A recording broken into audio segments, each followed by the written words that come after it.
You've heard a lot this morning about the academic mission and the intent of this campus. Our job, Mario's and mine and our teams, is to take everything you've heard and to do two things. One is develop a space program which outlines the types of spaces, the number of spaces, the size of spaces necessary to deliver the education that's been talked about this morning and been talked about actually for a number of years. So to define the space program and then to illustrate how that program will be distributed on the site. So our job as Pfeiffer is to develop the space program, the guidelines that an architect will follow in implementing that space program, while Mario and his team are developing the overall master plan for the site. So it's been a very coordinated effort, obviously driven by the College of the Desert.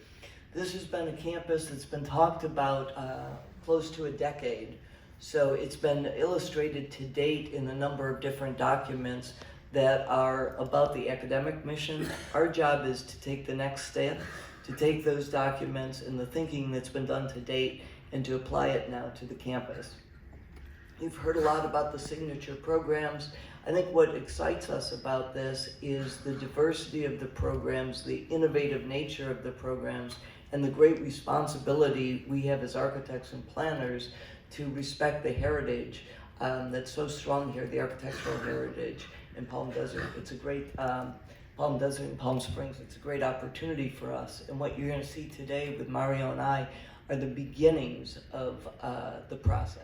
What underlies all of our work, as Dr. Neary has described, is the user groups here. Such a diverse group of them, from students that range from veterans to new immigrants to the country where English is a second language, to community members, tourists, business people coming here.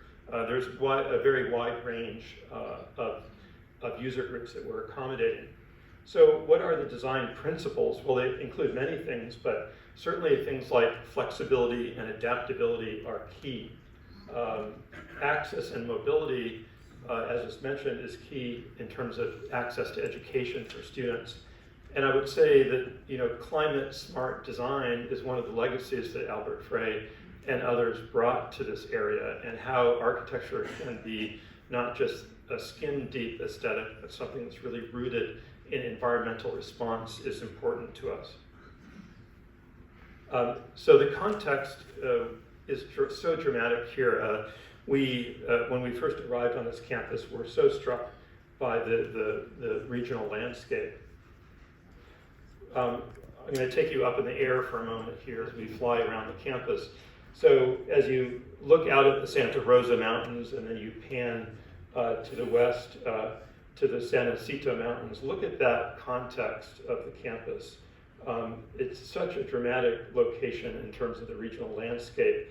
And here you can see the beginning of the Santa Rosas, and then as we pan over to San Jacinto mountain range.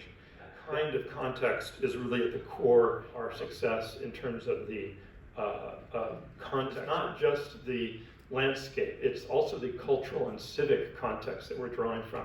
Our job is to merge the beauty and the majesty of both community and place.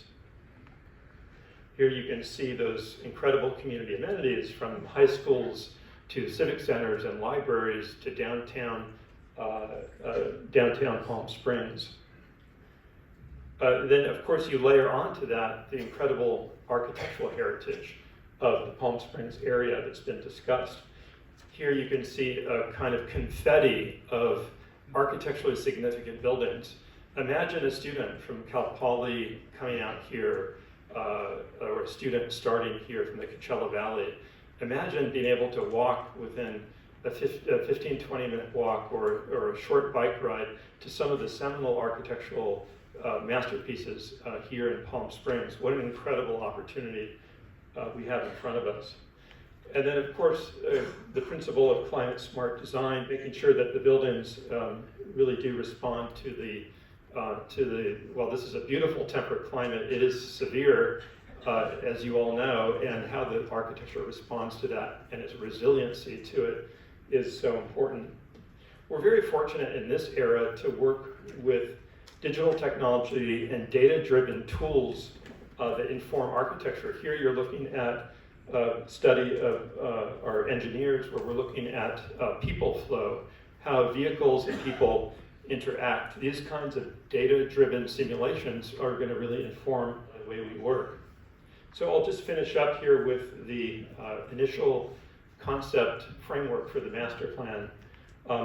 We are really excited about this. We're looking at Baristo. Here, I'll help get the pointer right.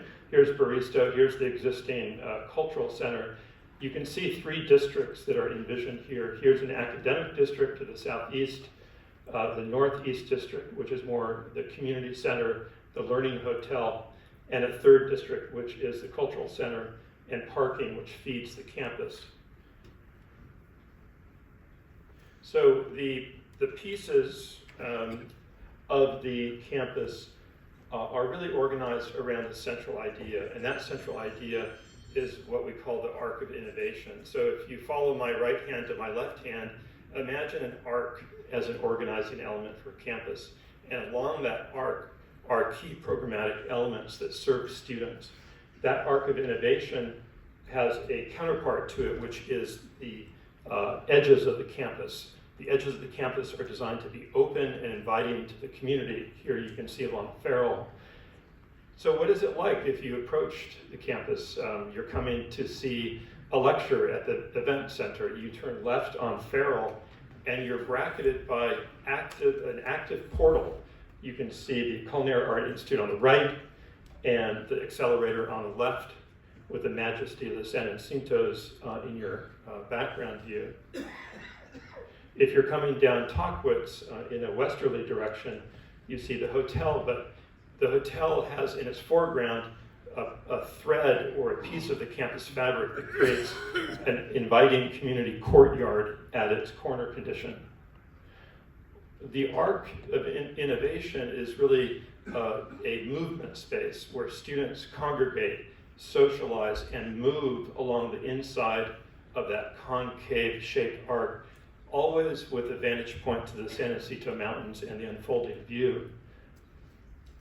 Go back one. So imagine coming to see a lecture at the event center. Here you descend down into the event center, which is in yellow. And here we're using the topography of the landscape as a way to shape it, so that the event center, as you come in off grade, you descend into the assembly space. The floor of the event center moves seamlessly into an amphitheater that then rises back up to the landscape. And this might be your view in the event center. So outside you see the amphitheater, a place for congregation of students, of 300 to 400 students that could have an outdoor event. And finally, a view from the Learning Hotel and Culinary Institute.